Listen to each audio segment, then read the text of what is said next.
మన్యం జిల్లా గుమ్మలక్ష్మీపురం మండల కేంద్రంలోని భద్రగిరి పీటీజీ పాఠశాలలో విద్యార్థులకు యూనిఫామ్ బట్టలు, ఆమె సొంత డబ్బులతో పుస్తకాలు, పెన్నులు, అట్టలు పంపిణీ చేశారు కురుపాం ఎమ్మెల్యే తోయక జగదీశ్వరి.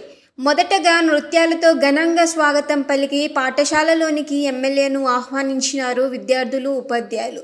ఈ సందర్భంగా ఆమె మాట్లాడుతూ గిరిజన విద్యార్థులు బాగా చదువుకొని ఉన్నత శిఖరాలకు చేరుకోవాలన్నారు. ఈ పాఠశాలలో చదివిన విద్యార్థి మూటక లావణ్య IIITలో సీటు సంపాదించడం చాలా గర్వకారణమన్నారు.